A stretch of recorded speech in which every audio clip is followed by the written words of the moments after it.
ওই যুগের কুষ্ঠরোগী একজন নারী ছিল। কুষ্ঠরোগী নারী মানুষ এলাকায় রাখে না, ভয়তে বাবা ঝুপড়ির মধ্যে জঙ্গলে থাকি। সেও খবর পেল মানুষ দলে দলে নুহুর নৌকায় পায়খানা করে। তার শখ ডাকলো, দিনের বেলা যায় না, ভয় মানুষ আঘাত করতে পারে। রাতের বেলা অন্ধকারে বাবা ওই নৌকার কিনারে বসছি, ডিসমিস না পেয়ে উপুতকে নৌকায় পড়ে গেছে। হাবুডুবু খেয়ে আবার বাবা নৌকার থেকে উঠে গেছে। উঠিয়া এমনও মানুষ দেখতে পারে না, পায়খানা সহ গেলে মানুষ আমাকে ঢিল মেরে নিক্ষেপ করে মেরে ফেলবে। সমুদ্রে নামিয়ে গোসল দিছে, কুষ্ঠরোগ ভালো হয়ে গেছে, জোয়ান যুবতী নারী হয়ে গেছে। মানুষ বলে তুমি অমুক না, কহা কেমনে ভালো হইলা? কয়েকটা মেডিসিন আছে, তোমরা বিশ্বাস না করতে পারো, বলো বলো কি মেডিসিনে ভালো হইছ? ওইটা নূহ নবীর নৌকার মেডিসিনে আমি ভালো হইছি। নূহ নবীর নৌকা মেডিসিন। দলে দলে বাবা অন্ধ যাইয়া পায়খানা লাগায়, চোখ এসে যায়। বাবাজি পা যান নাই, পায়খানা লাগা পা ভালো হয়ে যায়। কালো লোক গোসল করলে নৌকায় সাদা হয়ে যায়। বাবাজি আঁকা বাঁকা সোজা হয়ে যায়, যার যে ঝামেলা আছে সমাধান হয়ে যায়। এইভাবে হতে হতে মারাত্মক মেডিসিন আমাদের মেডিসিন হয়ে গেছে। নিতে নিতে সব শেষ করে দিয়েছে। শেষে মানুষ দলে দলে পাতিল নিয়ে নূহ নবীর নৌকাকে পানি দিয়ে ধোয় আর মুছে পাতিলে বোতল জাত করে। আল্লাহু আকবার। নৌকাকে বাবা কাপড় দিয়া মুছে ক্লিন পরিষ্কার করতেছে। নূহ নবী আবার রওনা করেছে। নৌকা দেখবি এক লক্ষ নূহ, আবার খবর জানুনি তোমার নৌকা খালি হয়ে গেছে, এমন মেডিসিন তুমি কি একটু নিয়েছো নি? নূহ নবী কো আমি কি নিব? তোমার নৌকার পায়খানা বড় মেডিসিন হয়ে গেছে। নূহ নবী কো কি হইছে? মানুষ দলে দলে নিয়ে গেছে, নৌকা একদম পরিষ্কার হয়ে গেছে। 40 দিন পরে রে, 40 দিন পরে পানি শুকায় গেল, বন্যা শেষ হয়ে গেল। একজন নারী ছিলেন মহিলা, সে বলেছিল নূহ জান যখন বন্যা হবে গো, আমি গাটুরি বেঁধেছি, আমাকে ডাক দিও, আমি তোমার সাথে যাব। নূহ নবী যখন যেদিন বন্যা হয় সেদিন খেয়াল রাখেন নাই, সেদিন খেয়াল রাখেন নাই। তখন প্রাণীর বাবাজি যখন বন্যা শেষ হয়ে গেল রে, মহিলার কথা খেয়াল হয়ে গেল। আহারে আমি কিভাবে তার তো খবর রাখলাম না। নূহ নবী দৌড়াইয়া মহিলার বাঙ্গা বাড়ি যায়, দেখে আগের ঘর যেমনে তেমনি ঘরটা দাঁড়ায় আছে। দুনিয়া পাহাড় উপর পানি গিয়েছে, মহিলার বাঙ্গা ঘর দাঁড়ায় আছে। নূহ নবী কয় মা বাসায় আছো গো? মহিলা কয় নূহ ওগো নবী বন্যা কি হয়ে যাবে নাকি? আমি কি রেডি হব নাকি? আল্লাহু আকবার বলে না। নূহ নবী কয় বন্যা তো হয়ে গেছে। মহিলা কয় আমি একটু টের পাই নাই। নূহ নবী সেজদায় পড়ে কয় আল্লাহ, চিৎকার দিয়া বলি আল্লাহ, আর জবান খুলে বলি আল্লাহ, আর আওয়াজ করে বলি ইয়া রাসূলুল্লাহ, ডেকে বলি মালিক ও মালিক, আল্লাহ গো তাম দুনিয়া ধ্বংস করে দিয়েছো, এই মহিলার ঘর তুমি কেমনে রাখলা, তারে কেমনে বাঁচায় রাখলা? আল্লাহ কোন হুরি তুমি তোমার উম্মতকে ভুলে যেতে পারো, আমি তো আমার বান্দা বান্দিকে ভুলে যেতে পারি না রে। আদম যখন বানাবেন ফেরেশতারা বাধা দিয়েছে। কি দিয়েছিলেন? তারা তখন অনুতপ্ত হলো। আল্লাহ বললেন আমি যা বুঝি তোমরা তা বুঝো না। তারা তখন বাইতুল মামুর মসজিদে ঘুরে তাওয়াফ করে আর আল্লাহর কাছে মাপ চায়। আল্লাহর কাছে কি ক্ষমা চায়। আল্লাহ বলেন ঠিক আছে, ওই মসজিদের বরাবর নিচে একটা ঘর বানায় দিব। এই ঘরের বরাবর দুনিয়ার মধ্যে একটা ঘর বানাবা। তোমরা যেমন ভুল করে ওই ঘরে ঘোরাঘুরি করে আমার কাছে মাপ চেতেছ, আমার বান্দা যখন দুনিয়ায় ভুল করবে ওই ঘরে আসে ঘুরে ঘুরে আমার কাছে মাপ চায়। সুবহানাল্লাহ বলি। প্রথম ফেরেশতাদের মাধ্যমে আল্লাহ এই বাক্কায়, এই মক্কার যে কাবা ঘর, ওই ঘর নির্মাণ করেছে। সুবহানাল্লাহ বলি। কার মাধ্যমে? ফেরেশতাদের মাধ্যমে নির্মাণ করেছে। কেন বানাইছে? ওই ঘরের চতুর্দিকে মানুষ ঘুরবে, ঘোরাঘুরি করার জন্য। মসজিদ বানাইছি ইবাদত করার জন্য। আল্লাহকে বান্দার দিল বানাইছি আমি নিজে তাকার জন্য। ধরে কর। আল্লাহ বলেন কাবা ঘর বানাইছে ফেরেশতারা, আর মসজিদ বানাইছো তোমরা। পূর্ণ নির্মাণ করছি ইব্রাহিম আলাইহিস সালাম। কিন্তু আল্লাহ কয় দিলটা বানাইছি আমার নিজ হাতে আমি তাকার জন্য। যে বান্দার দিলে আল্লাহর জায়গা হয়ে যায় তার দাম আরশের চেয়ে বেশি হয়ে যায়। সুবহানাল্লাহ।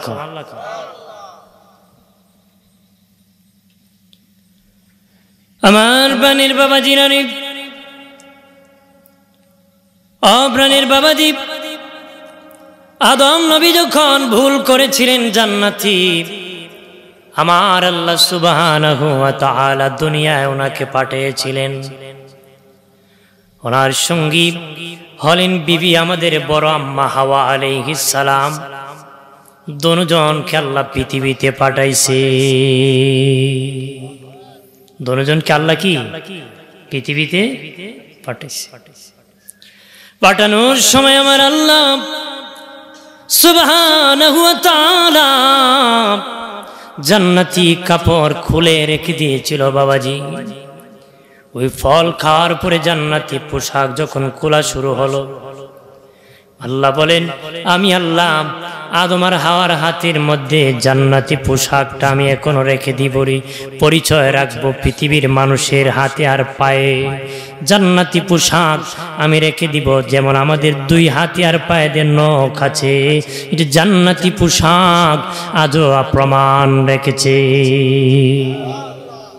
যেন আজও ঝরে আদম আর হাওয়ার ঝরে গিয়েছিল ইয়াউমুল জুমা, জুমার কাজ।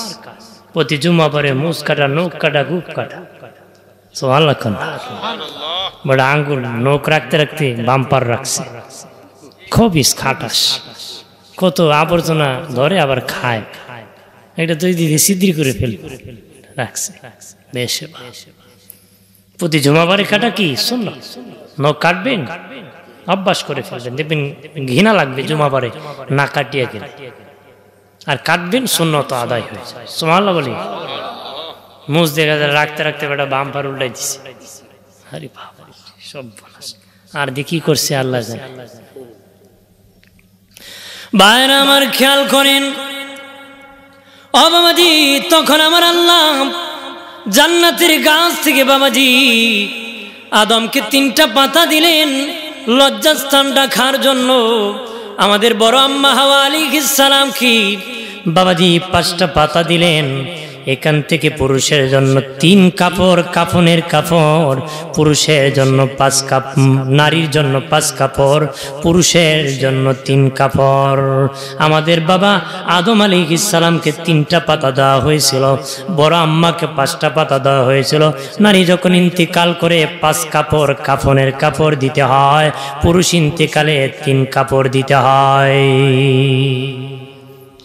জান্নাতের তুবা গাছের ডাল ভাঙ্গিয়া বাবাজি একটা লাঠি আদমের হাতে দিয়ে চালান দিয়েছিলেন।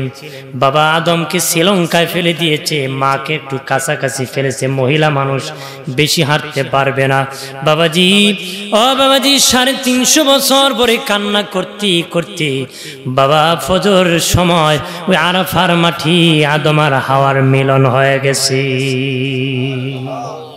মিলন মেলা, মিলন মেলা। কার মিলন হয়েছে? আদম আর হাওয়ার সাক্ষাৎ দিছে। কতদিন পরে? 350 বছর। 350 বছর পরে কি একজন আরেকজনের জড়ে ধরে কান্না। আপনার কোন পৃথিবীর প্রথম বন্ধন হলো স্বামী আর স্ত্রী। পৃথিবীর প্রথম কি বাবার ছেলের বন্ধন। পৃথিবীর প্রথম নারী মার মেয়ের প্রথম বন্ধন না, বন্ধু বন্ধুর প্রথম বন্ধন না। পৃথিবীর সর্বপ্রথম ভালোবাসার বন্ধন হলো স্বামী আর স্ত্রী।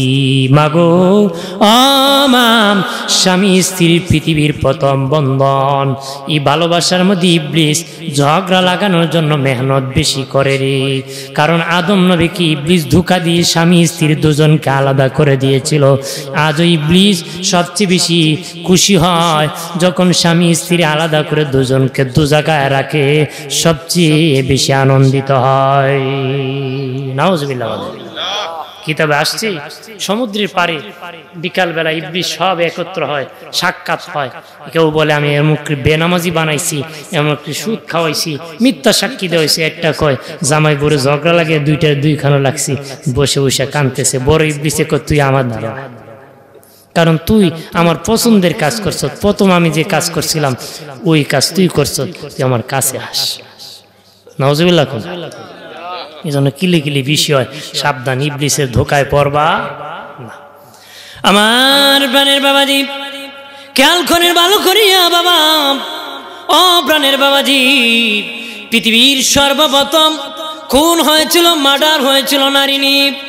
পৃথিবীর সর্বপ্রথম খুন হয়েছিল নারী নিরি। নবী বলেছেন আমার বিদের পরে সবচেয়ে বড় ফিতনার বস্তু হলো নারী। ফিতনার বস্তু হবে নারী রে।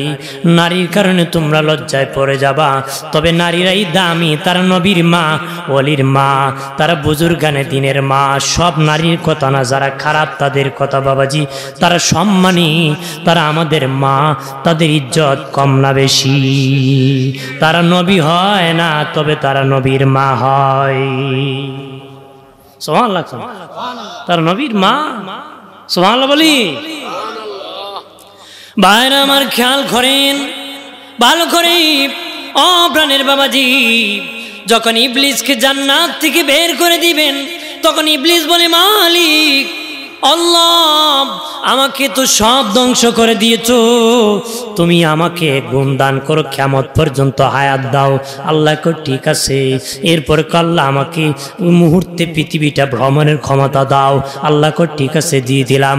আল্লাহ তুমি আমাকে ক্ষমতা দাও আদম সন্তানের রগে রগে আমি যেন ঘুরতে পারি। আল্লাহ কো ঠিক আছে।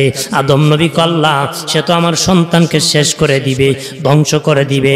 আল্লাহ কো তুই ধ্বংস করে দাও, তোমার সন্তান যখন আমার কাছে কান্না করবে আমি আল্লাহ তাদেরকে ক্ষমা করে দিব। জোরে বলি।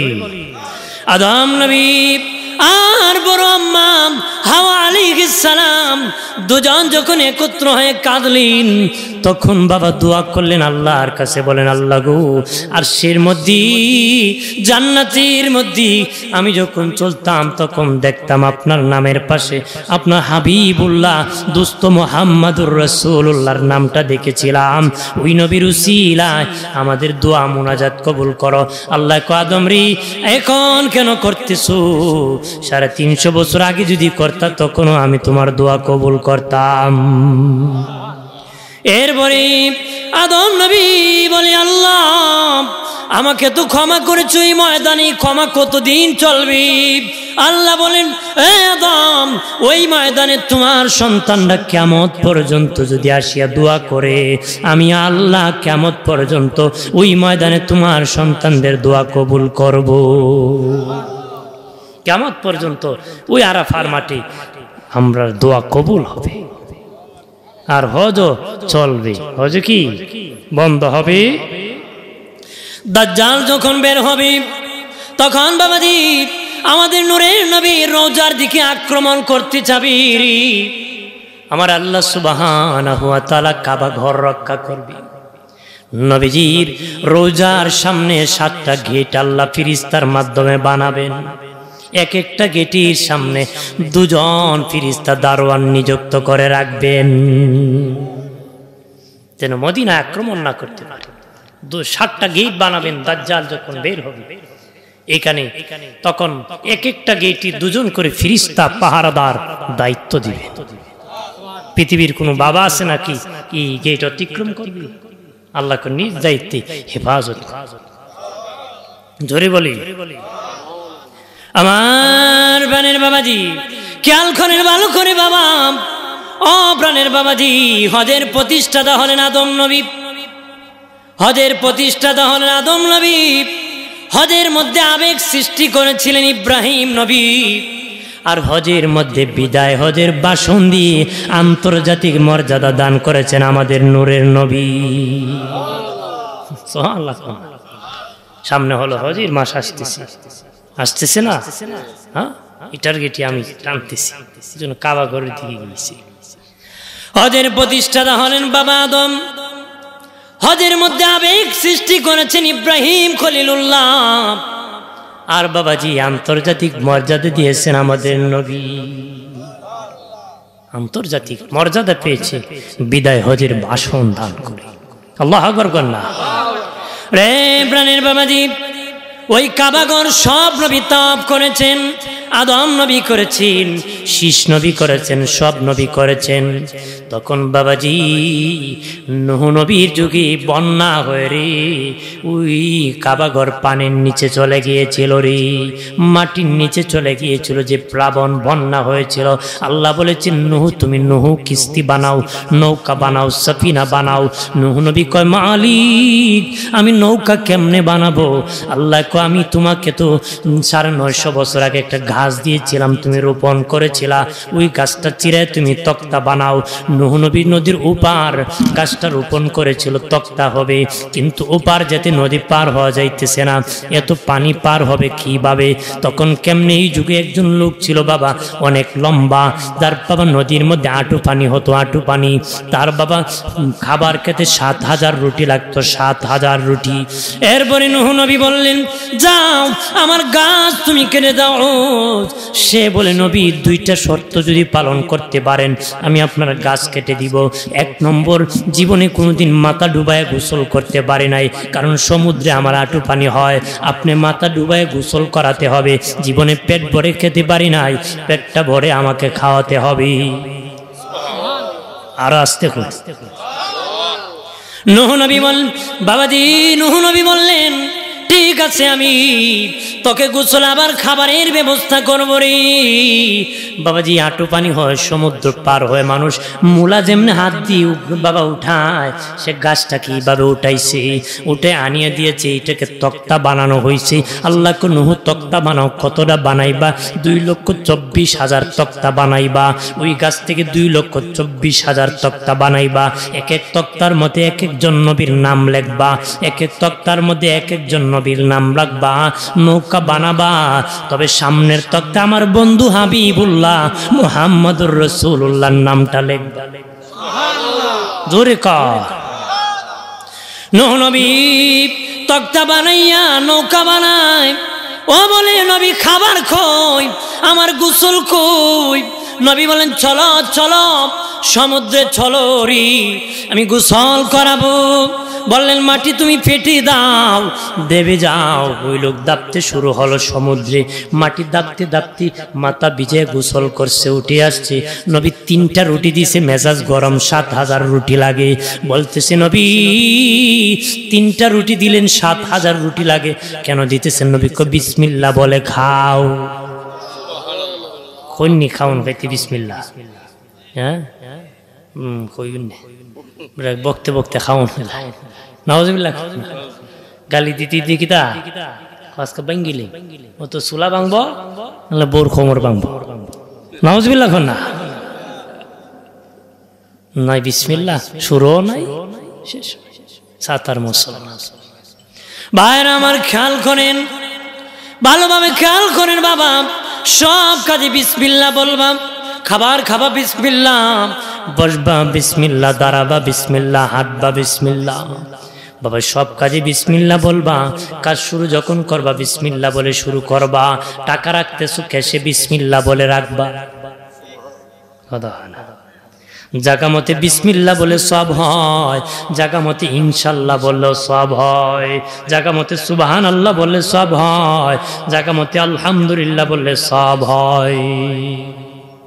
জাগা মতে কাঁদলো সব হয়, হাসলো, সিনেমা দেখলে হাসলে কান্দলে সব হইব নাকি? ডাবল গুণা।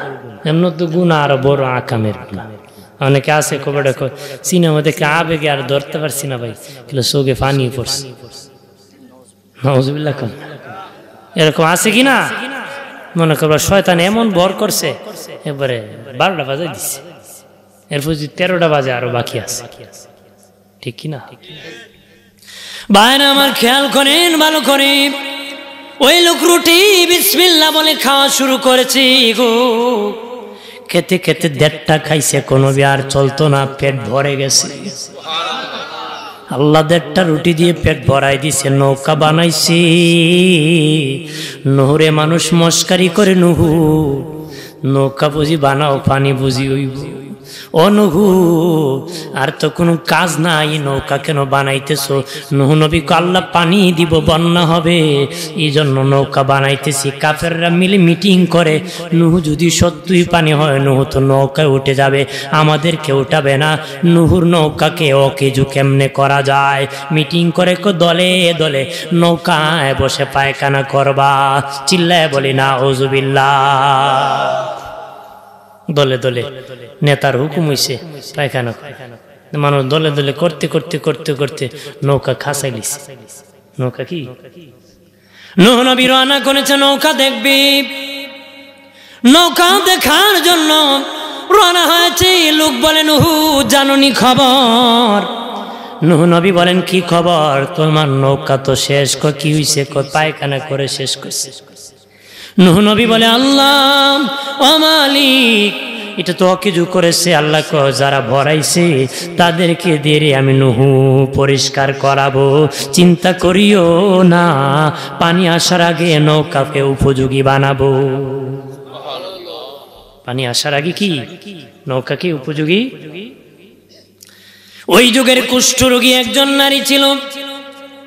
কুষ্ঠরোগী নারী মানুষ এলাকায় রাখে না, ভয়তে বাবা ঝুপড়ির মধ্যে জঙ্গলে থাকি।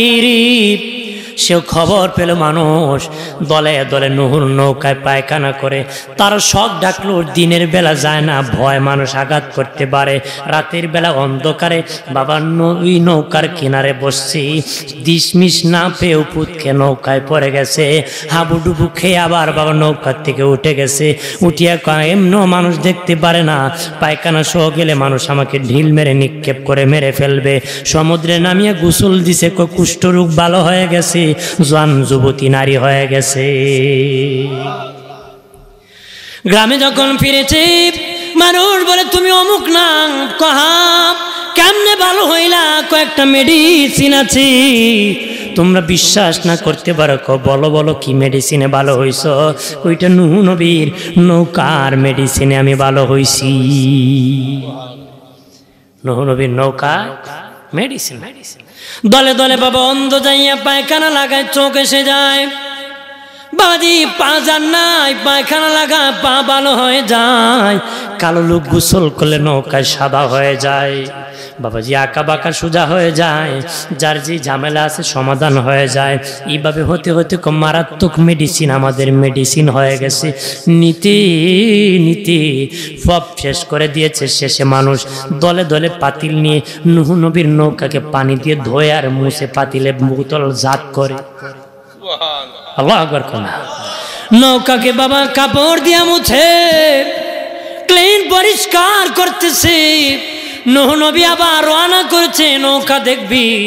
এক লক্ষ নূহ আবার খবর জানোনি, তোমার নৌকা খালি হয়ে গেছে, এমন মেডিসিন তুমি কি একটু নিয়েছনি? নূহ নবী কো আমি কি নিব? তোমার নৌকার পায়খানা বড় মেডিসিন হয়ে গেছে। নূহ নবী কো কি হইছে? মানুষ দলে দলে নিয়ে গেছে, নৌকা একদম পরিষ্কার হয়ে গেছে। কত মিনি পাইছে? নূহ নবী কো আমারই দরকার, তোরা দরকার তোরই নেই। হ্যাঁ বেড়া কিছু নদীর ওই পারে বিয়ে করতো না, আল্লাহ কো তুইও যাইবে তোর বাপও যাইবে। কথা হয় না? হ্যাঁ তকদিরের খবর জানে কে? যাওয়াই লাগছে। ভাইরা আমার খেয়াল করেন ভালো করে প্রাণের বাবাজি, ও প্রাণের বাবাজি, আল্লাহ বলেন নূহ আবার বন্যা হবে, এক জোড়া প্রাণী উঠাও রে। তোমার পরিবার ওটাও। নূহ নবী তার বিবিরে ডাকে, সন্তানরে ডাকে, সন্তানরে ডাকে। আল্লাহ কো নূহ না, ওদেরকে উঠাতে পারবা না, ওরা তোমার পরিবার না। কেমনে না? তারা তোমারে মানে না, আমি আল্লাহকে মানে না রে। তোমাকে মানে না, আমি আল্লাহকে। তারা যদি উঠাও রে নুহু, তোমার ছেলেদেরকে যদি এই নৌকার মধ্যে উঠাও, আমি আল্লাহ তুমি নূহ সহ পানির নিচে ডুবায়া দিব। আল্লাহু আকবার বলেন না। নূহ নবীর ছেলে বাবাজি পানির ঢেউ যখন এসে গেল, নূহ নবীর ছেলের পাজরের হাতটা 80 গজ লম্বা ছিল, 80 গজ লম্বা ছিল। নূহ নবী এইভাবে ডাকে, ছেলে কো বাবা তোর খোদার পানি কত উঁচা হবে? আমার পিছনের হাড্ডি, পাজরের হাড়, পিছনের হাড় হলো 80 গজ লম্বা, মেরুদণ্ড হাড্ডি হলো 80 গজ লম্বা। কত লম্বা হবে? পানির ঢেউ আসছে, নূহ নবীর সন্তান এমনি মুসকে পড়ে গেছে। কিছু লোক বলে নূহুর পানি নাকি গুহার উপর উঠবে নাকি পাহাড়ে। তারা গুহার ভিতর ঢুকিয়া গুহার মুখ বন্ধ করে দিছে, বন্যার পানি ঢুকে না, বন্যার পানি, প্লাবনের পানি ঢুকে না। তারা বাবা গুহার ভিতরে ও নিজে প্রস্রাব করা শুরু করছে। প্রস্রাব করতে করতে স্টার্ট লাগাইছে সেলো মেশিন, আল্লাহ করতে করতে গুহা বাবা প্রস্রাবে ভরপুর হয়ে গেছে। নিজের প্রস্রাব খেয়ে খেয়ে গুহার মধ্যে কাফের মরে গেছে।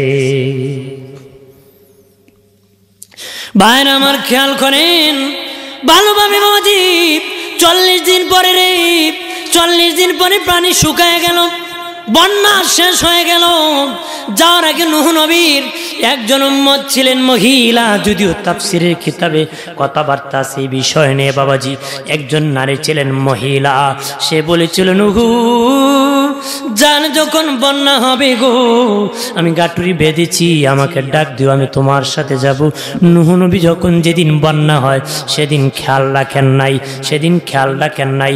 তখন প্রাণীর বাবাজি যখন বন্যা শেষ হয়ে গেল রে, মহিলার কথা খেয়াল হয়ে গেল। আহারে আমি কিভাবে তার তো খবর রাখলাম না। নূহ নবী দৌড়াইয়া মহিলার বাঙ্গা বাড়ি যায়, দেখে আগের ঘর যেমনে তেমনি ঘরটা দাঁড়ায় আছে।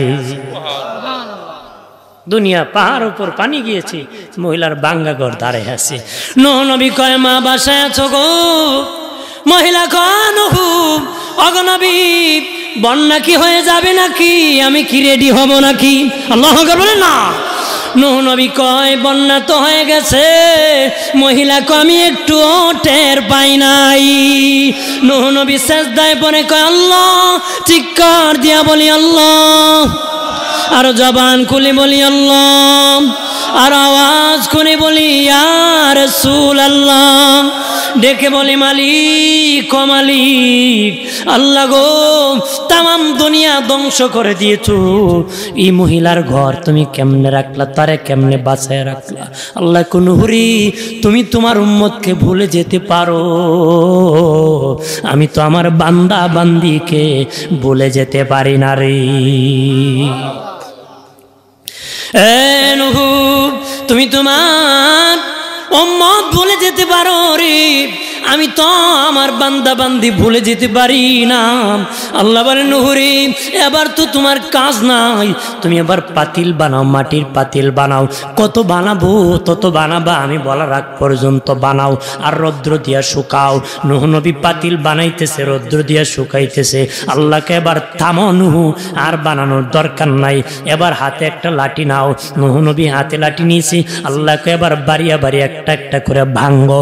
নূহ নবী আল্লাহ এত কষ্ট করে নিজ হাতে পাতিল বানাইছি, আমি কেমনে ভাঙবো, আমার কষ্ট লাগতেছে। আল্লাহ কো নূহ তোমার পাতিল হাঁটে নাকি? কয় না হাঁটে না। খাবার খায় নাকি? কো খাবার খায় না। তোমার পাতিল কথা বলে নাকি? কনা কথা বলে না। নূহ সামান্য পাতিল তুমি বানাইছো যেটা হাঁটতে পারে না, খেতে পারে না, কথা বলতে পারে না, এটা যদি বাড়িয়া ভাঙতে তোমার কষ্ট হয়, আমি নিজ হাতে বান্দা বান্দি বানাইছি, তারা হাঁটতে পারে, কথা বলতে পারে, খাবার খেতে পারে। আমি নিজ তোমার বদ্দয় আমি নিজে ধ্বংস করেছি, এবার বলো আমি আল্লাহর কেমন কষ্ট লেগেছে। আল্লাহু আকবার বলেন না। বন্ধনে আমার নূহ নবীর বন্যায় কাবা ঘর পানির নিচে চলে গিয়েছিল।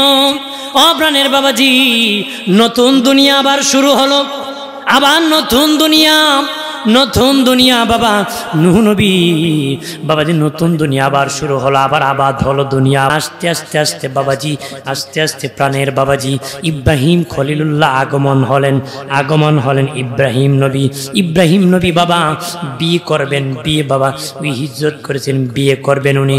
তখন বিবি ইব্রাহিম নবীর বাবা আজর ঠাকুর লালন পালনকারী পিতা আজর ঠাকুর বাবাজি ইব্রাহিম নবীকে নমরুদের কাছে নিয়ে গিয়েছে।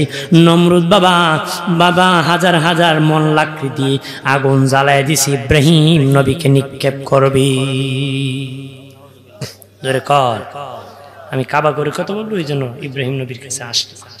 বন্ধুরে আমার খেয়াল করেন ভালো করে, মেনজিক বানাইছে, চরক গাছ বানাইছে, ওই দিক কেরেং মাটি কাটে বাবাজি, এইভাবে কেটে ওইভাবে নিক্ষেপ করে এরকম একটা মেনজিক বানাইছে চরক গাছ।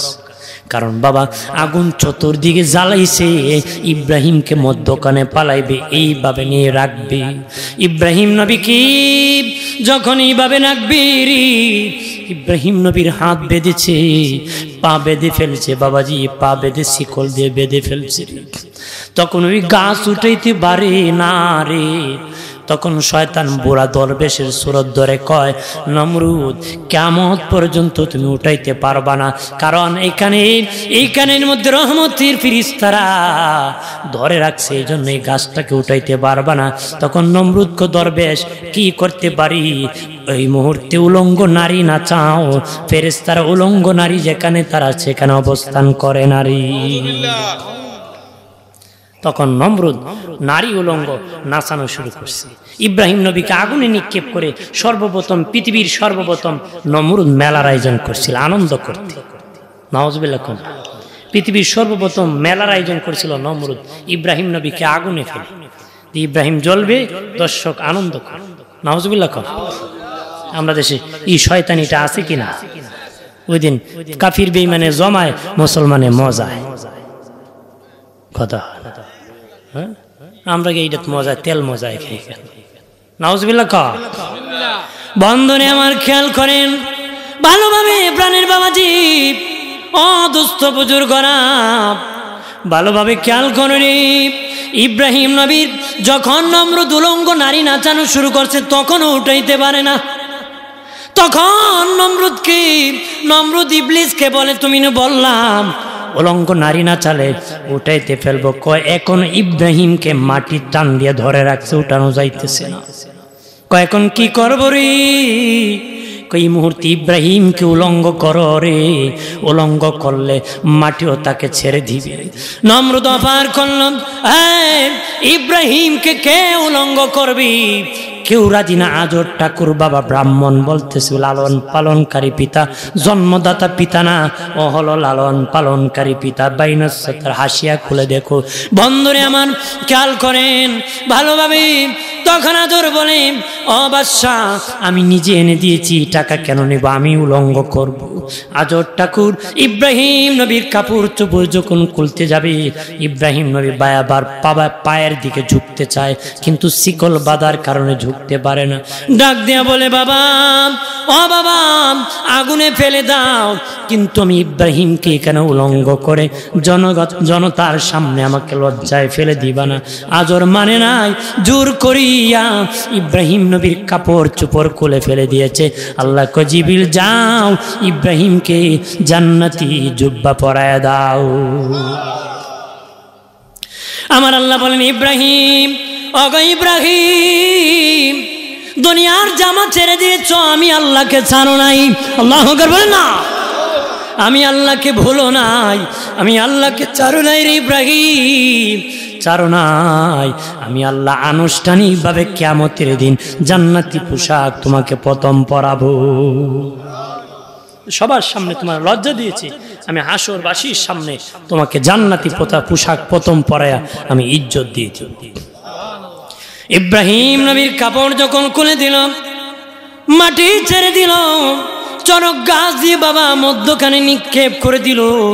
আল্লাহ আগুনকে নোটিশ করে এয়ার কন্ডিশন বানিয়ে দিল। আল্লাহ আকবার।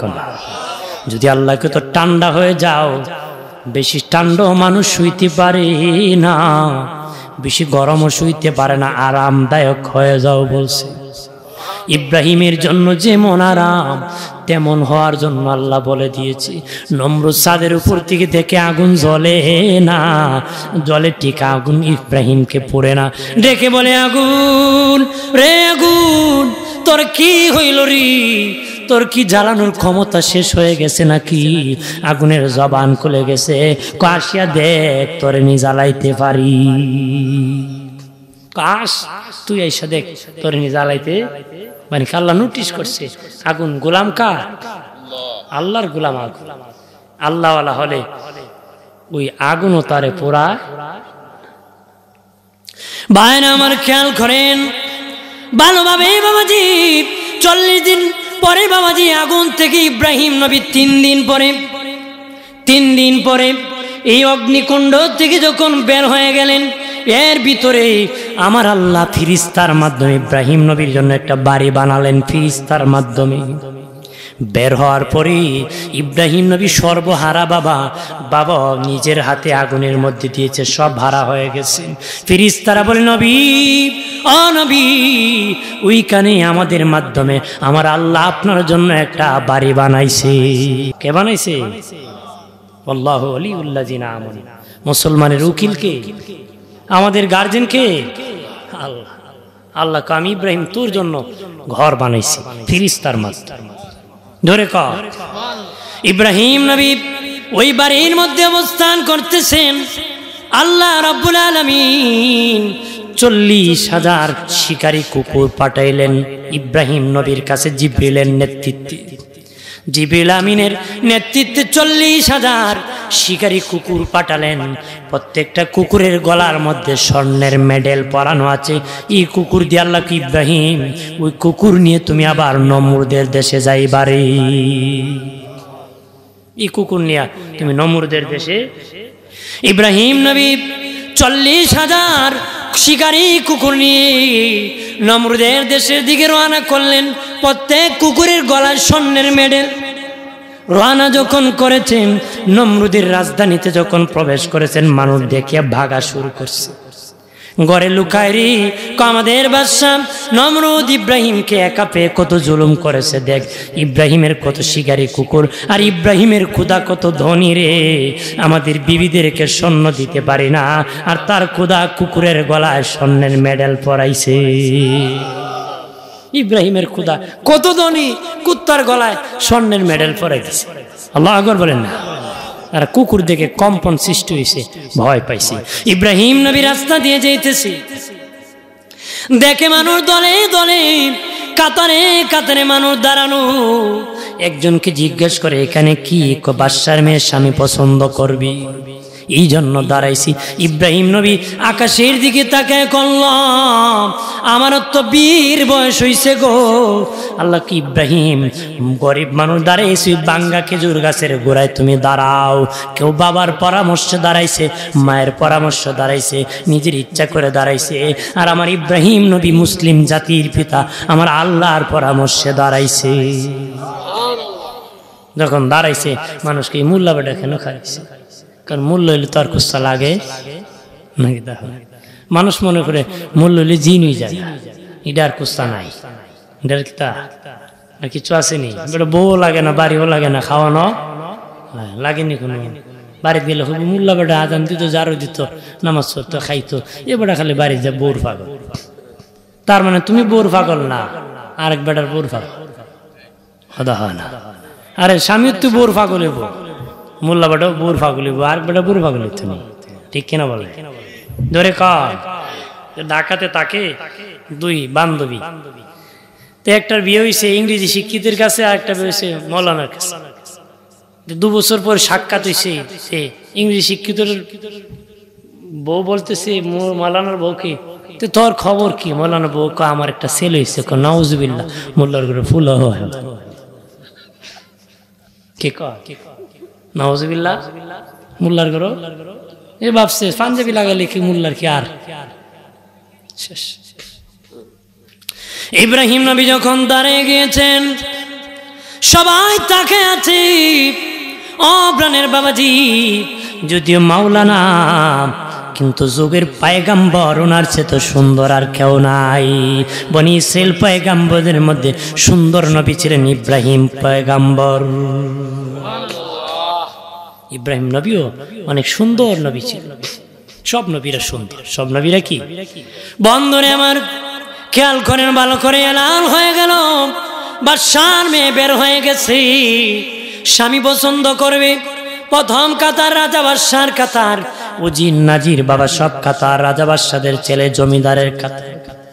ওনার সাথে দাসীবান্দিরা বলতেছি শুনে নাও, এত হ্যামসাম যুবক তোমার বুঝি পছন্দ হয় না? বান্ধবীরা বলতেছে বান্ধবী এত সুন্দর যুবক তোমার একটা পছন্দ হয় না রে বান্ধবী, তোর কপালে মনে হয় স্বামী নাই, আমাদের তো মনে হয় কারো না কারো গলায় ঝুলে পড়ি, কিন্তু রাজা রানীর প্রাণদ্বন্দ্ব হবে, ঝোলা যাবে না।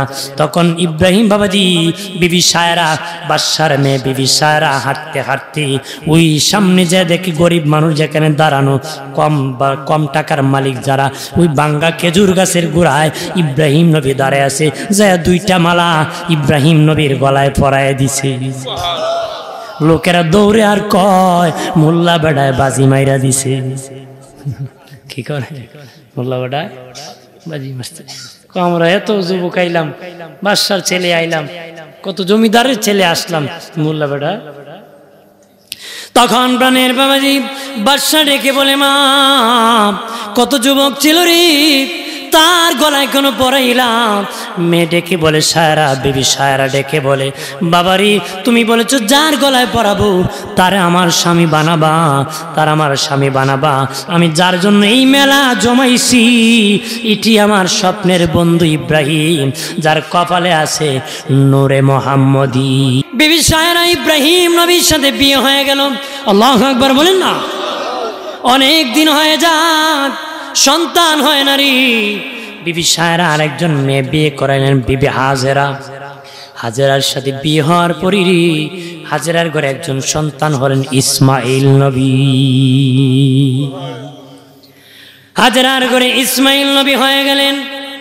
তখন বাবাজি বৃদ্ধ বয়সে ইব্রাহিম নবীর ঘরে যখন ছেলে হইছি, আদর কম না বেশি?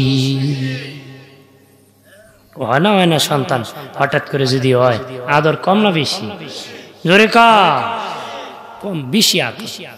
তখন বড় বিবি সহ্য হয় না, উনি বলেন তোমার এই সন্তান আর বিবিকে বনবাস দিতে হবে। ইব্রাহিম নবী বলে বিবিরে বুড়া বয়সে ছেলের বাবা হলাম আবার বনবাস? আল্লাহকে জিবরিল যাও, আমিও সায়রার কথাটাকে সমর্থন করলাম। আর তো দেরি নাই বাবা, ইসমাইল নবী সহ বনবাস দিয়ে দিলেন কোথায়? ওই নূহ নবীর বন্যায় কাবা ঘর যেখানে নিচে গিয়ে পাহাড় হয়ে গেছে, জঙ্গল হয়ে গেছে, আল্লাহ বলছেন সেখানে তোমার সন্তান আর বিবিরে রাখবা। এক মশক পানি কয়েকটা কুরমা সহ রাখা হয়েছে। যখন রাখিয়া চলে আসবেন, কোনো বাড়ি নাই, যেখানে এমন জায়গা কোনো কুয়া নাই, কোনো পাখি পর্যন্ত বাস করে না বাবা। পানি না থাকার কারণে কোনো পাখি পর্যন্ত বাস করে না এই জঙ্গলে, ওই জঙ্গলে রেখেছেন। তখন ইব্রাহিম নবী রাখিয়া যখন ঘোড়ার পিঠে চলে যাবেন, বিবি হাজেরাকে স্বামী একটা কথার উত্তর দেন, আপনি কি আপনার নিজের ইচ্ছায় রাখছেন না আল্লাহর হুকুমে রাখছেন? না। ইব্রাহিম নবী আকাশের দিকে তাকায়া বলে বিবি রে বিবি তুমি কি ভেবেছো নাকি আমি ইব্রাহিম আল্লাহর হুকুম ছাড়া কোনো কাজ করবো রে? বিবি হাজেরা ডেকে বলে আল্লাহর হুকুম ছাড়া তো, যেহেতু আল্লাহর হুকুমে আমাকে রেখেছেন, যেই আল্লাহ এখানে থাকার জন্য বলেছি ওই আল্লাহ আমার খাবারের ব্যবস্থা করবে। যে আল্লাহ এখানে আমার রাখতে বলছে ওই আল্লাহ খাবারেরও ব্যবস্থা না? আল্লাহর ফ্যাক্টরিতে মাল কম আছে, খাওয়ান কম, আওলাদ নাও লাগবে না, কথা হয় না। বাইরে আমার খেয়াল করেন ভালোভাবে বাবাজি, ওই কুরমার পানি যখন শেষ হয়ে গেল রে, পানি শেষ, খাবার শেষ, শিশু ইসমাইল পানির জন্য কাতরাইতেছে। বাবাজি স্তনে কোনো দুধ নাই, জিহ্বা পর্যন্ত শুকিয়ে গেছে।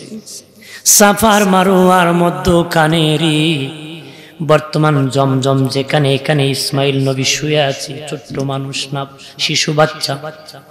বাবাজি সন্তানের পানি দেখে, পানির কাতরা দেখে খাবার না পেয়ে বিবি হাজেরা কান্নায় ভেঙ্গে পড়ে গেল।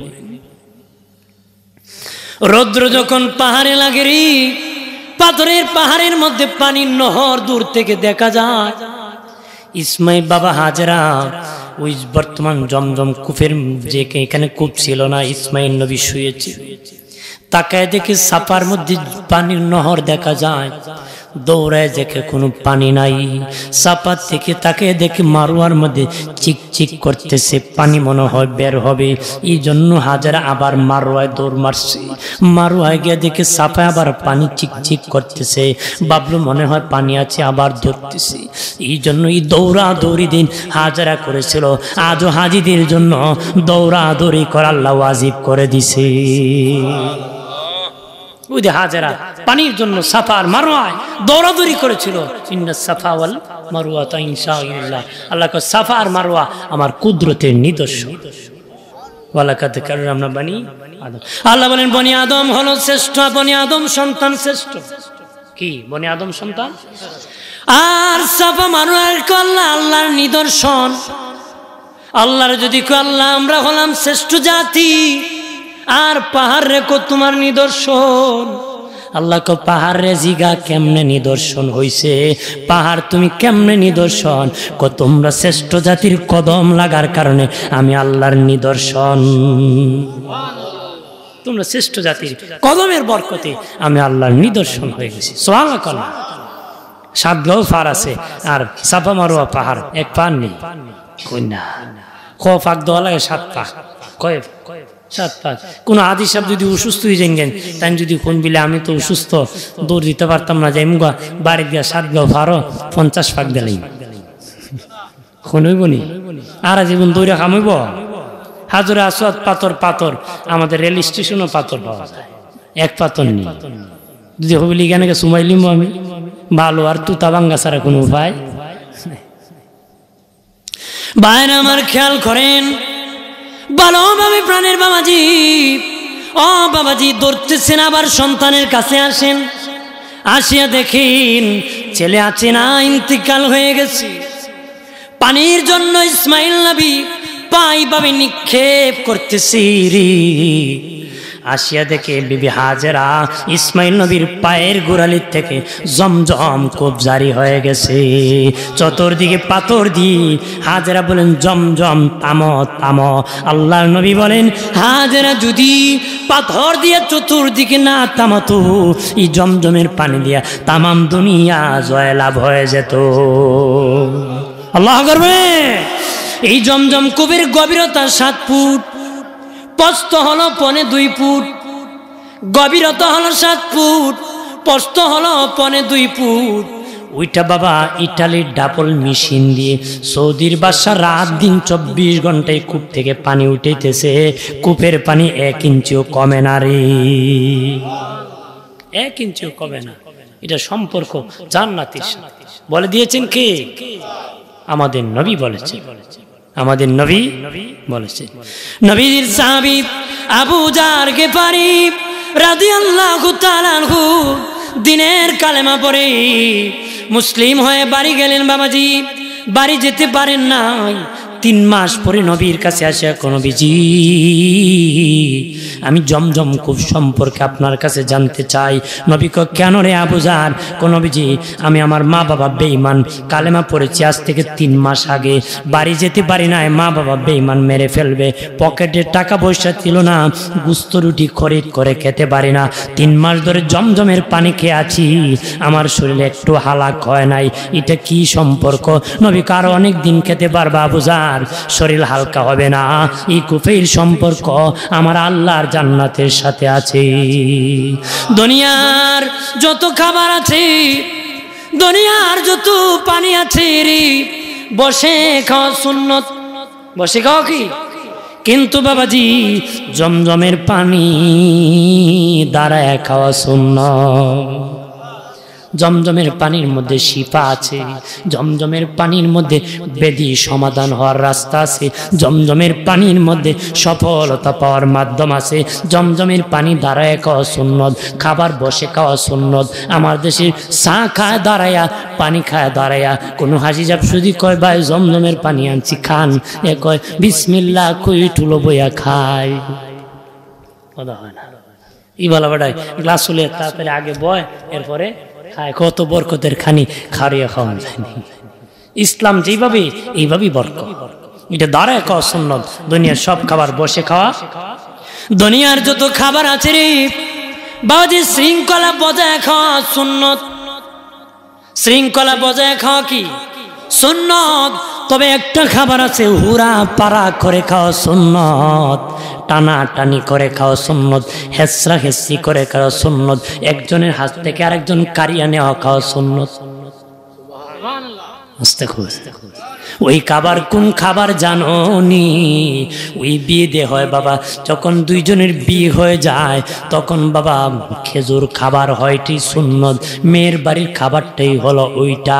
আজকে 200, 300, 500 বরযাত্রী না হয়, মেয়ের বাবার উপর জুলুম করা হয়, কথা হয় না। বিবাহ যখন হতো মসজিদ নববীর আদালতে, বিয়ে যখন হতো বাবাজি তখন খেজুর সরাইয়া ছিটায় দেওয়া হতো মসজিদ নববীর আদালতে। খেজুর বাবা ওই যে বিবাহের সুন্নতি খাবার, খেজুর সরাইয়া দেওয়া হতো রে। সাহাবীরা একজনে ধরতেন আর একজন খারিয়া নিতে, একজনে মুখে দিছি আর একজন কামড় দিয়ে নিয়ে গেছে। এটা হলো বিয়ের আনন্দ। আজকে উলঙ্গ হয়ে বিয়ের আনন্দ করে এটা নয়, খাবার খেয়ে। ইসলামে বিয়ের মধ্যে আনন্দ আছে, দুনিয়ার খাবার শৃঙ্খলা বজায় খেতে হয়। বিবাহর খাবার দিয়ে ওই দিয়ে খেজুর, বিয়ে হওয়ার পরে এটা হোরা পাড়া করে খাওয়া সুন্নত। আজকে বিয়ের পরে এই খাবারের অপেক্ষা নাই, রোজ কুরমা ফুলার জন্য হা করে বসে থাকি, হা করে বই থাকে। বিয়ের আগে খাওয়ান স্টার্ট, 3 পিস খাইলিছে, বদনাম বাইরে গেছি, খাওয়ান শর্ট মেরে দিছে, কথা হয় না। জোরে কা মানে কন্যা ফলাইছে, বরযাত্রী খাইয়ে ফলাইছে। কি ফলাইছে? আরেক বেড়ার সাথে ফলাইছে। ভাইরা আমার খেয়াল করেন ভালোভাবে প্রাণের বাবাজি, অদুস্থ বুজুর্গরা, তারা যখন পানির কুয়া পেয়ে গেল, জীবন রক্ষা হয়ে গেল। একটা বাণিজ্যিক কাফেলা বাবাজি ভুলে তারা ওই রাস্তা দিয়ে গিয়েছে, যায় দেখি একজন মহিলা একটা বাচ্চা নিয়ে বসে আছে একটা কুয়া। কয় মা কে? আমি পয়গাম্বরের বিবি, উনি পয়গাম্বরের সন্তান, আমরা বনবাস আল্লাহর হুকুমে আসছি। কইটা কি? কইরে কুদরতি কুয়া। কয় মাগো অনুমতি যদি দিতাম আমরা তোমার পানির থেকে বরগাছ চাষ করতাম, ফসল বানাতাম, কারণ পানির কুয়ার বড় দাম। একটা পানির কুয়া পেয়েছি, ফসল করব, অর্ধেক আমরা দিব, আপনি আমাদের মনিব, আমরা তোমার গোলাম, বাকি অর্ধেক ফসলের দাম আপনাকে দিয়ে দিব। ব্যবস্থা হয়েছে? কথা হয় না। ব্যবস্থা হয়েছে নি? ইব্রাহিম নবী যখন তার বিবি আর সন্তান রাখিয়া যান তখন দোয়া করেছিলেন, আল্লাহ এই দেশে বরকত তুমি দান করিও। কে দিও? বরকত দিও রে বাবাজি। আল্লাহ কো জিবরাইল তুমি, এ জিবরাইল দূর থেকে ফসল যদি আমি ফল আনি অনেক তাজা হবে না রে, আমি চাই পাশাপাশি একটা জায়গার মধ্যে যেন ফল হয়, তাজা হয়। তুমি একটা জায়গার মাটিতে উঠাও, উঠাইয়া তুমি পাহাড়ে মাইয়েতে ফেলে দাও, আর দামেস্কেও জায়গার থেকে ওই পরিমাণ মাটি উঠাও। জিব্রিল উঠাইছে, আল্লাহ কো তুমি সমুদ্রে মাটিকে 3 বার গোসল করাও। জিব্রিল 3 বার গোসল করাইছে। আল্লাহ কো এই মাটির নিয়ে আমার কাবাঘর তাওয়াফ করাও। অর্থাৎ যেখানে ভূমি ছিল, দেবে ছিল, ওই জায়গার মধ্যে একটু ঘোরাঘুরি। হযরত বাবা জিবরাইল ঘোরাঘুরি করেছে। এরপরে বাবাজি ওই মাটিটা ওই জায়গার মধ্যে রেখে দিয়েছি, নাম হয়েছে তায়েফ, অর্থ তোয়াফকারী। তো কি কারণ মানুষ না তোয়াফ করে, তোয়াফকারী হয়। জায়গা কেমনে? ওই মাটি কাবাঘর জিবরিলের মাধ্যমে তাওয়াফ করানো হয়েছে, সেটার নাম হয়েছে কি? তায়েফ। মারহাবা বলি। বন্ধুরে আমার, ইব্রাহিম নবীর দুয়ার পর সরলে পৃথিবীর সব রাষ্ট্র থেকে হজ করতে সৌদি আরব ঢুকে, আমাদের দেশ থেকে যায় লক্ষ লক্ষ হাজিরা যায়। আজ পর্যন্ত কোনো হাজি বলতে পারে নাই মদিনার বাজারে গিয়েছিলাম, ডাল পাই নাই, তেল পাই নাই, কাপড় পাই নাই, ফল পাই নাই। পৃথিবীর কোনো হাজি বলতে পারবে না। এত লক্ষ মানুষ, আমাদের দেশি মানুষ যখন বেড়ে যায় খাবার শর্ট হয়ে যায়, তেল শর্ট মেরে দেয়, চুরি চামচামি চলে, সিটারি বাটপারি, কথা কোন ঠিক কিনা বানের বাবাজি। আর লক্ষ লক্ষ মানুষ হজ করতে মক্কায় যায়, আজ পর্যন্ত কেউ বলতে পারে নাই এখানে এটা পাই নাই, ওইটা পাই নাই। এটা হলো বাবা ইব্রাহিমের দোয়ার ফসল, অভাব হবে না। ইব্রাহিম নবীর দোয়ার ফসল, মারহাবা বলি। ভাইরা আমার খেয়াল করেন ভালোভাবে বাবাজি। কিছুদিন পরে ইব্রাহিম নবী, আল্লাহ বলেন ইব্রাহিম যাও তোমার বনবাসের ছেলেকে দেখে আসো। ইব্রাহিম নবী দেখতে গেলেন, দেখতে যাইয়া দেখেন বাড়িঘর হয়ে গেছে, চিনতেছেন না কোন ঘর, তারা চিনতে পারতেছেন না। হঠাৎ করে ঘোড়া থেমে গেছে, একটা বাচ্চা পায়ের মধ্যে ঘোড়ার পায়ে ধাক্কা লাগাইছে। একজন কয় ইনি হলেন তোমার বনবাসের সন্তান ইসমাইল। কোলে নিয়ে বাসায় চলে গেলেন, বিবি কান্না করতেছে। হাজারা কয় স্বামী রে, ও স্বামী আমি না আপনার কেউ না হতে পারি, ইসমাইল তো আপনার ওরসজার সন্তান, তার জন্য কি মায়া হয় না? ইব্রাহিম নবী কো বিবি আল্লাহর হুকুম ছাড়া তো আমি ইব্রাহিম আসতে পারি না রে। ইব্রাহিম কেমন আল্লাহর হুকুম পালন করে, 70 বছর বয়সে আল্লাহ কইছে ইব্রাহিম তুমি খতনা করো রে। আমরা যে খতনা করি 70 বছর বয়সে আল্লাহ কই ইব্রাহিম তুমি খতনা করো। ইব্রাহিম নবী কই খতনা দে করবো, লোক পাইব কই, কুছতে তো অনেক দেরি হবে, দেরি হলে হবে না, হুকুম পালন করতে দেরি হবে না, দেরি করা যাবে না। ইব্রাহিম নিজ হাতে 70 বছর বয়সে নিজের খতনা নিজে করছে। জোরে বলি ভাইরা আমার। আরো কিছুদিন পরে ও প্রাণের বাবাজি, ইব্রাহিম নবী 1000 উট 1000 দুম্বা এইভাবে জবাই করে মানুষকে খাওয়াইছি। মানুষকে পয়গম্বর কি শুরু করলেন, এত উট দুম্বা কেন জবাই করলেন গো? ইব্রাহিম নবী কইটা তো সামান্য, আল্লাহ যদি আমাকে একটা সন্তানও দিত, এটা আল্লাহ রাস্তা আমি কুরবানি করতাম। বাবাজি ইব্রাহিম নবীর বয়স, ইসমাইল নবীর বয়স 10 থেকে মতান্তরে 12 বছর, 10 থেকে মতান্তরে 12 বছর যখন হয়ে গেল, আল্লাহ কই ইব্রাহিম তোমার মান্নত পূরণ করো। উনি 1000 উট জবাই করছে। এই দিন স্বপ্নে আল্লাহ পূরণ করো। আরো 1000 দুম্বা জবাই করছে। তৃতীয় দিন বুঝতে পারলেন ওই আদরের সন্তান জবাই করতে হবে। আল্লাহরে কো আল্লাহ আমার বুঝি দ্বিতীয় পরীক্ষা এসে গেল গো, প্রথম পরীক্ষা আমার আগুনে পড়তে হইছি, এখন বুঝি নিজ হাতে সন্তান কুরবানি করতে হবে। দৌড়ায় গেছেন ওই হাজরা যেখানে মক্কায় থাকতেছি, যে বলতেছি বিবি বড় একজন ধনী আমাকে দাওয়াত করেছে, আমার সন্তান ইসমাইলকে ভালো জামা কাপড় পরায় দাও, নতুন আতর গোলাপ লাগায় দাও, বড় ধনীর বাড়ি দাওয়াত খাইতে যাব। বাবাজি রানী আমার, বিবি আদরের ছেলে ইসমাইলকে নতুন জামা পরাইয়া বাবাজি সুঘ্রাণ লাগে যখন রানা পাঠিয়ে দিবি, শয়তান আসিয়া কয় হাজেরা ছেলে কই যাইতেছে জানুনি? কই যায়, একটু পরে তার বাবা জবাই করবে, কোরবানি করে। কেন? আল্লাহর হুকুম।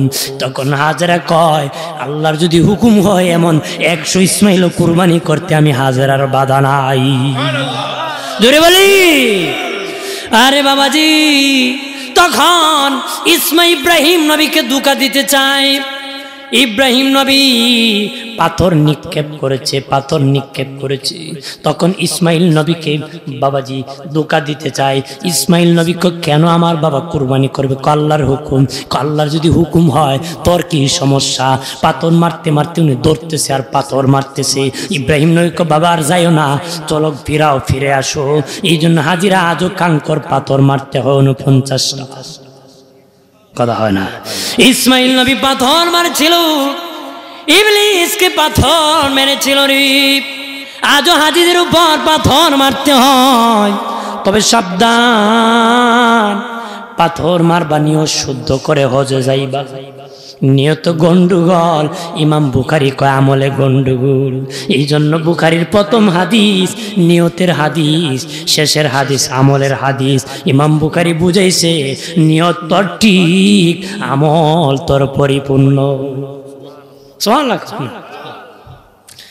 ভাইরা আমার খেয়াল করেন ভালোভাবে বাবাজি, ওই যে শয়তানকে পাথর মারে হাজিরা, এই পাথর কোন লেবার দিয়া সরানো হয় না, নিষেধ বাবাজি। সৌদির বাদশা কোন লেবার দিয়া সরায় না। অথচ বাবা ওই সময় আজ পর্যন্ত পাথর মারা হইতেছে। যারা হাজি হজে গিয়েছে তাদেরকে জিজ্ঞেস করেন, বলবে না যে পাহাড় হয়ে গেছে, সামান্য কিছু পাথর পরে আছে। এত বছরে পাহাড় হওয়ার কথা কিন্তু সামান্য পাথর পরে আছে। কেন? এই পাথর যায়, পাথর কিন্তু লেবার দিয়ে সরানো হয়। ওই পাথর কোথায় জানলেন? নবী বলেন, দয়াল নবীজি বলেন, যার হজ কবুল হয়, যার হজ কবুল হয়ে যায়, তার পাথর ফেরেশতারা গনিয়া গনিয়া ওই জায়গা থেকে উঠায় নিয়ে যায়। জোরে বলি। আর যাদের হজ কবুল হয় না রে, তাদের পাথরগুলো সেখানে পড়ে থাকে। যার কবুল হয় নিয়ে যায়। অনেক হাজি দেখবেন হজ করার আগে বালা ছিল, আইয়া আরো বড় খারাপ হয়, কথা হয় না বাবা। অনেকে আছে হজ করার আগে যেমন ফাজি, আসার পরে এমনই আছে। কারণ আইসে আর গেছে, হজ কবুল হয় নাই। কার হজ কবুল হয়েছে, কার হজ কবুল হয় না, ব্যাখ্যায় লেখছে যে হাজি আগে বাবা নামাজ পড়তো না, আসিয়া পড়ে, আগে মিথ্যা কইতো এখন কয় না, আগে বাবা খারাপ কাজ করতো আসিয়া করে না, বুঝবা ওই হাজির হজ কবুল হয়েছে।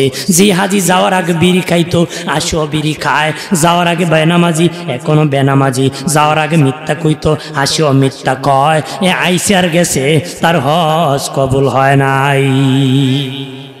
খালি গেছে আর আইসে, কথা কোন জোরে বলে। ভাইরা আমার খেয়াল করেন ভালোভাবে। ও প্রাণের বাবাজি, মিনা নামক জায়গার মধ্যে যখন গেলেন, ইব্রাহিম নবী বলে, আব্বা, ও আমার আব্বা ইসমাইল, আমি স্বপ্নে দেখিছি তোমাকে কুরবানি করব। সাথে সাথে ইসমাইল নবী বললেন, আব্বা ইনশাআল্লাহ আমি রাজি।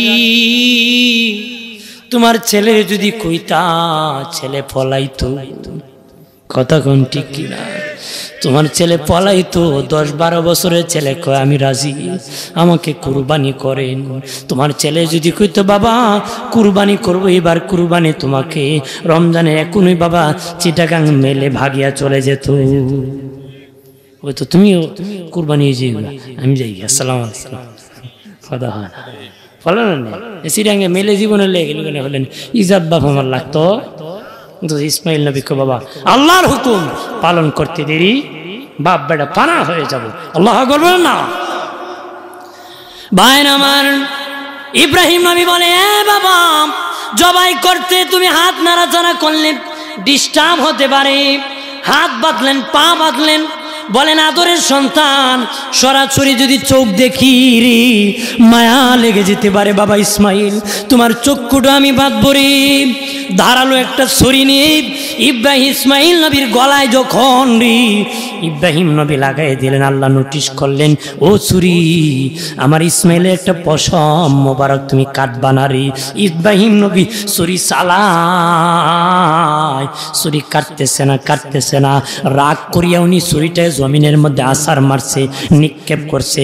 ছুরিটা 800 মণ ওজনের একটা পাথরের উপর পড়ে গিয়েছিল। ওই ছুরি এত দাঁড়, সেটার আঘাতে পাথরটা 2টা টুকরা হয়ে গিয়েছে।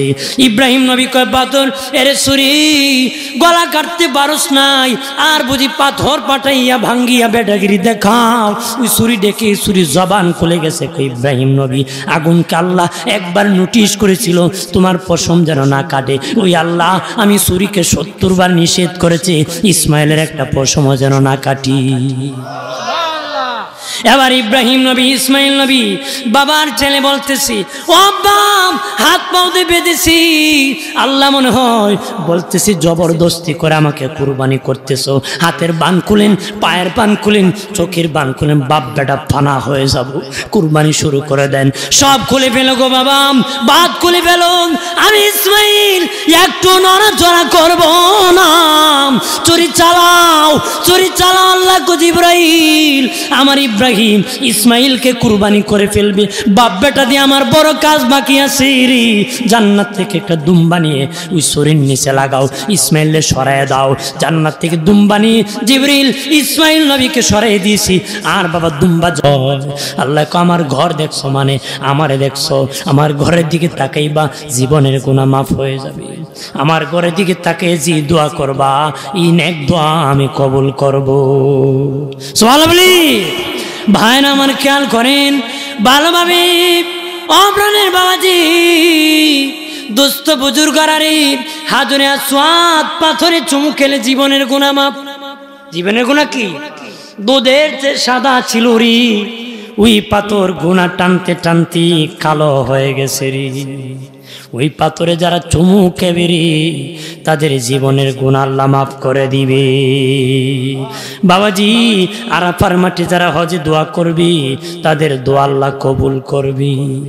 সুবহানাল্লাহ বলে, আর জোরে বলি রে প্রাণের বাবাজি, হজের ব্যবস্থা আল্লাহ রাব্বুল আলামিন মানব জাতির জন্য করেছি।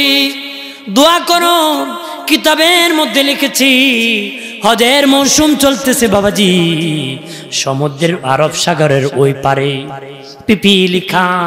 পিপিলিকা বাবা এক ক্ষেতের আইলের মধ্যে, ক্ষেতের আলির মধ্যে ঘুরতেছে আর কইতেছে আল্লাহ কত মানুষ হজের সময় হজ করতে গিয়েছে, আমাকে তো দুটা ডানা দাও না, যদি দিতা তোমার ঘরে আমি দেখতাম, তোমার ঘর আমি পিপিলিকা দেখতাম, জিয়ারত করতাম। এই সমুদ্র কিভাবে আমি পার হব গো? আমার আল্লাহ কাবা করেন কবুতরকে বললেন যাও আজকে আরব সাগরের উপার তোমরা নাস্তা করতে আদার করতে যাবারে। আরব বাবা কাবা করে সব কবুতর উড়াল দিয়ে বাবাজি আরব সাগরের উপার ওই আইলের মধ্যে আধার করতেছে। আল্লাহ পিপিলিকা ওই কবুতরের পায়ের মধ্যে তুমি ধরো, কবুতরের পায়ের মধ্যে ধরেছে, ধরে ধরে বাবা ওই কাবা করে কবুতর উড়াল দিয়ে এসেছে। আল্লাহকে আবার নামো, তোমার দোয়া কবুল করে কাবাগর জিয়ারত আমি নসিব করে দিলাম। জোরে কর, কাবাগর জিয়ারত নসিব করে দিলাম। বাবাজি কিতাবে লিখেছে ওই পিপিলিকার জন্য জান্নাত বানায় নাই, ওই পিপিলিকার জন্য কাবা ঘর বানায় নাই, মানব জাতির জন্য বানাইছি। ওই পিপিলিকা না বানানোর পরেও যদি দোয়া করে করার কারণে আল্লাহ কবুল করে যদি কাবা ঘর তাওয়াফ করাইতে পারে, যে মানব জাতিকে কাবা ঘর তাওয়াফের জন্য বানাইছি ওই মানব জাতি যদি দোয়া করে অবশ্যই আল্লাহ কাবা ঘর তাওয়াফ করাইতে পারে। কথা হয় না? পারে কিনা? ভাইরা আমার খেয়াল করেন ভালোভাবে, নবীজি বলেন আমার উম্মতের মধ্যে যাদের হজ ফরজ হওয়ার পরে হজ করে না সে ইহুদি হয়ে মারা যাক, নাসারা হয়ে মারা যাক, আমি নবীর কোনো আপত্তি না। আমার উম্মত যে হজ ফরজ হওয়ার পরে হজ করলো না, নবীকে হজ করতে আসিয়া মক্কা আসলো কিন্তু মদিনায় আসলো না, আমি নবীর প্রতি জুলুম করলো। যে মক্কা আসলো কিন্তু মদিনায় আসলো না, সে আমি নবীর প্রতি জুলুম করলো। যে মক্কায় এসে আমি রসুলের রোজা সালাম দিবে, আমি রসুল তার জন্য সুপারিশ করা ওয়াজিব হয়ে যাবে। সুবহানাল্লাহ বলি। কালাম ইন্নাল ঈমানা লা ইয়াজিরু ইলাল মাদিনা, নবী কে ইমানদারের বাড়ি পৃথিবীর যে কোনো দেশে হতে পারে, ইমানদারের মন ইমানদারের প্রাণ আমি রসুলের মদিনায় পড়ে থাকবে। নবী বলেন সাপ যখন গর্ত থেকে আদার করার জন্য বের হয়, মন গর্তের ভিতরে থাকে, যতক্ষণ গর্তে যায় না তার মনে শান্তি লাগে না। নবী কে ইমানদারের বাড়ি পৃথিবীর যে কোনো দেশে হতে পারে, ইমানদার যতক্ষণ আমি রসুলের রসুলের রওজা আসবে না ততক্ষণ তার শান্তি লাগবে না, তার শান্তি লাগবে না। আর সে যখন সালাম দিবি আমি নবী তার জন্য আল্লাহর কাছে ইস্তেগফার করব, ক্ষমা প্রার্থনা করব, আমার আল্লাহ তার জীবনের গুনাহ মাফ করে দিবি।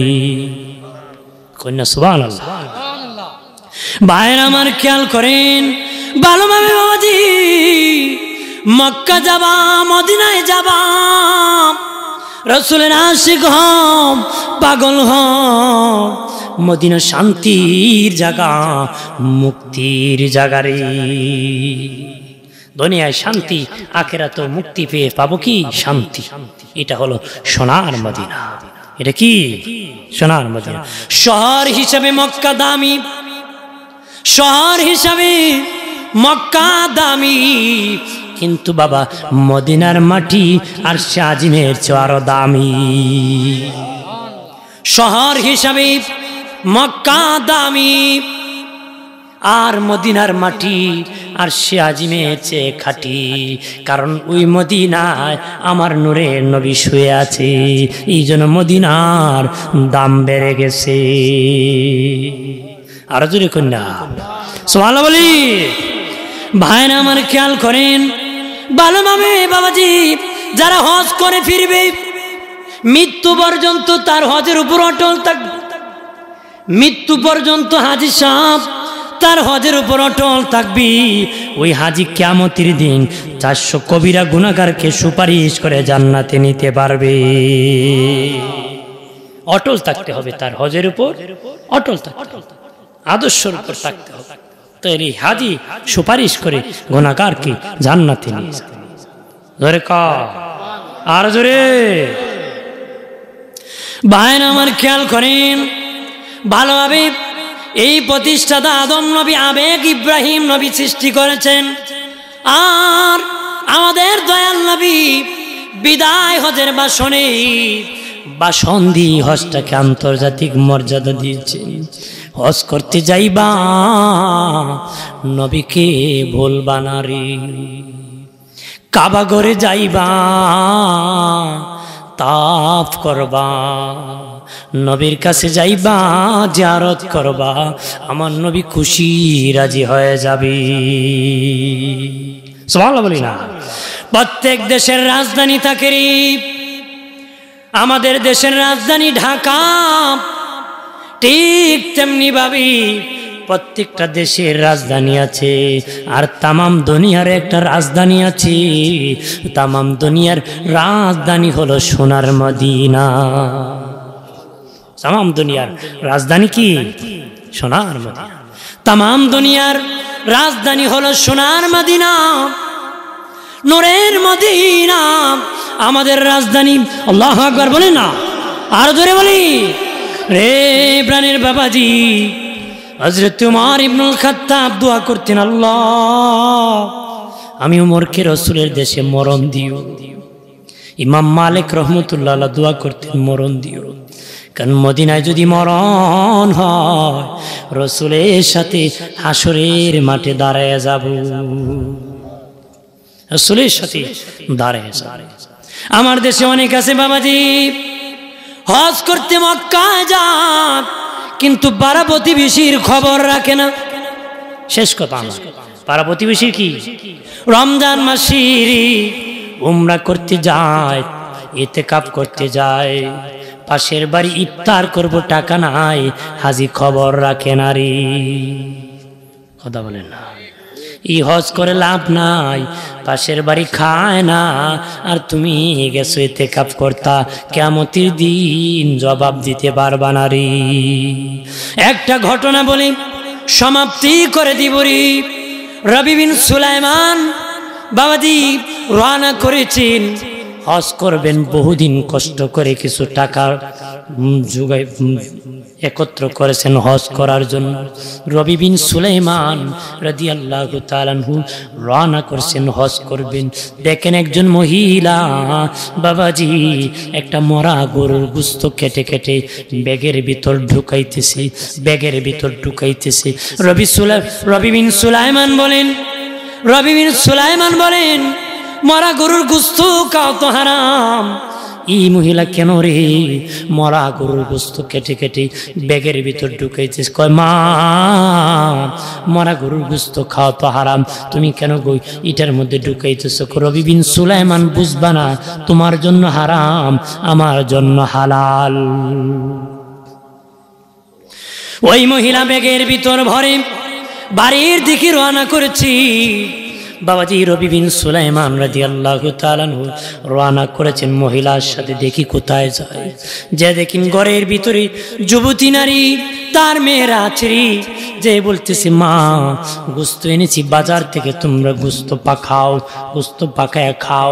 রবি বিন সুলাইমান বলে মা, মরা গরুর গোস্ত কেটে এনেছো রে মা, তুমি বলতেছো গোস্ত কিনে এনেছো, কেন গো মা ধোকাবাজি করলা? মরা গরুর গোস্ত খাওয়া হারাম, তুমি কেন মরা গরুর গোস্ত এনেছো গো মা? রবি বিন সুলাইমান, আজকে কয়েকদিন হয়ে যায় আমার ঘরের মধ্যে কোনো খাবার নাই। এ রবি বিন সুলাইমান, ঘরের ভিতরে খাবার নাই, কিভাবে আমি খাবো রে? আমি নবীর বংশের লোক, ভিক্ষা তো করতে পারি না রে, সদকা তো খেতে পারি না, কি করব? বাধ্য হয়ে মরা গরুর গোস্ত কেটে খাওয়ার জন্য এসেছি।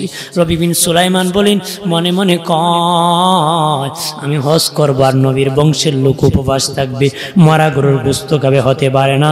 আমি হজ করলে করব, না করলে নাই। আমার হজের টাকাটা ওই মহিলাকে দান করে দিলাম। মহিলাকে দান করে রবি বিন সুলাইমান বাড়ি চলে গেলেন। হজ শেষে বাজি অনেক হাজিরা বাড়ি ফিরেছি। একজন লোক একটা হজের গাটুরি পাঠাইছি, হজ থেকে আনলে জমজমের পানি আনে, খেজুর আনে, বাতর আনে, রুমাল আনে। ওই রকম একটা পুতলা বাবাজি রবি বিন সুলাইমানের বাড়ি পাঠাইছি। বলতেছে না, আমার আব্বা আপনাকে দিয়েছে, আপনি নাকি হজ করতে বলেছেন। রবি বিন সুলাইমান, নেও এই গাটুরিটা, আমি যেতে দেরি হবে, ওই গাটুরিটা আমার বাড়ি তুমি পৌঁছাই। জোরে কর। রবি বিন সুলাইমান মনে মনে কয়, আমি কখন গাটুরি দিলাম? আমি তো হজ করতে পারি নাই রে। কেন বলো রে? বলতেছে আমি তো হজে যেতে পারি নাই, যারা হজ থেকে আসছে তাদের সাথে অন্তত একটা সাক্ষাৎ করি। সাক্ষাৎ করতে যাই বলি, রবি বিন সুলাইমান, তোমার সাথে তো মক্কা আমার দেখা হয়েছিল, বলছিলাম কবে আসছো? তুমি বলছে আসছি, যাইতে দেরি হবে রে রবি বিন সুলাইমান, তুমি চলে আসলা। রবি বিন সুলাইমান কো, দেখো আমি কিন্তু হজ করতে যাই নাই। রবি বিন সুলাইমান, তুমি হজ করতে গিয়েছো, মিথ্যা কথা কেন বলতেছো? এই গাটুরি তো আমি পাঠাইছি তোমার বাড়ি, তুমি না নিজ হাতে আমাকে এই গাটুরিটা দিয়েছো। আর জোরে। আরে নবী বিন সুলাইমান, নিজ হাতে তুমি না দিলা, তুমি হজ করলা রে, আরাফার মাঠে তোমার সাথে দেখা হলো রে, হজের কাজগুলো তো তুমি আমাদের সাথে করলে, কেন মিথ্যা বলতেছো? রবি বিন সুলাইমান চোখের পানি ছেড়ে ছেড়ে কান্দে, কই বন্ধুরা রে, বিশ্বাস করো আমি হজ করতে যাই নাই রে, আমার টাকা একজন নবীর বংশের লোককে আমি দিয়েছি, আর টাকা নাই। আমি বাড়ি ফিরে গিয়েছি, রাত্রে যখন কাঁদতে কাঁদতে বাসায় গিয়েছি, আল্লাহ কি অবস্থা, তারা আমি নাকি হজ করছি। বাড়ি যখন ঘুমাইছে রে, স্বপ্নে দেখতেছি আমার নূরের নবী তার ঘরে হাজির হয়ে গেছে। ডাক দেয়া কোন রবি বিন সুলাইমান, তুমি আমার বংশের রক্ষী, নিজে হজ না করিয়া এত বড় উপকার করেছো, আর তোমার হজ বুঝি বাকি থাকবে রে? আমি নবী বুঝি মদিনায় থাকবো, থাকতে পারি নাই, তোমার ভাঙ্গা ঘরে সাক্ষাৎ দিয়েছি, আর তোমার হজটা ফিরিস্তার মাধ্যমে আল্লাহ আদায় করে দিয়েছে।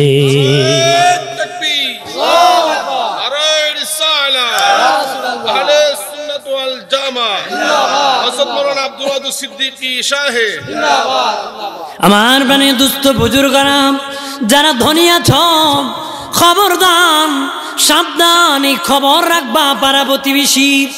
নবী বলেন, সে নিজে পেট ভরে খাইলো, পিঠ ভরে ঘুমাইলো, পাড়া প্রতিবেশীর খবর রাখলো। নবী 3 বার কইছে, মমিন না, মমিন না, মমিন না।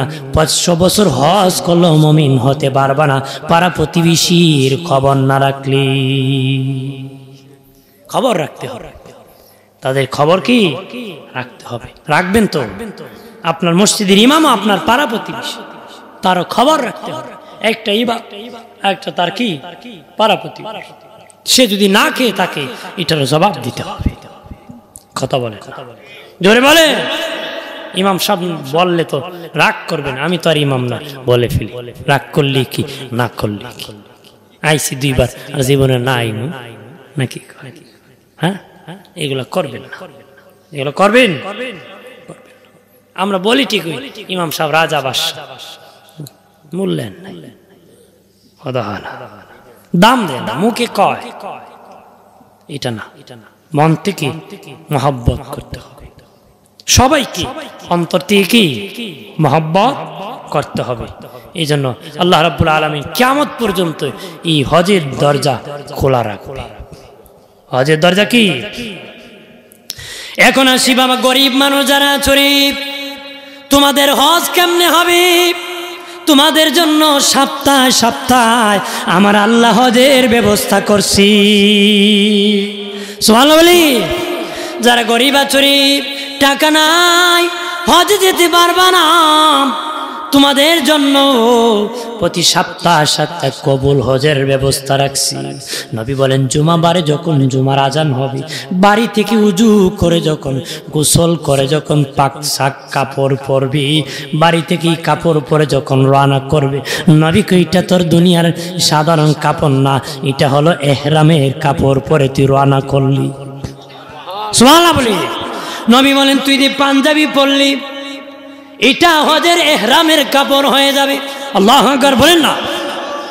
এরপরে নবী বলেন, ওযু করে যখন ওই তোর গ্রামের মসজিদের দিকে হেঁটে হেঁটে জুমাবারে জুমার নামাজ পড়তে রওনা করবে, তখন তো ওই রাস্তা সিরাজনগরের রাস্তা হবে না, নবী কইটা মক্কা মদিনা আরাফার রাস্তা হয়ে যাবে।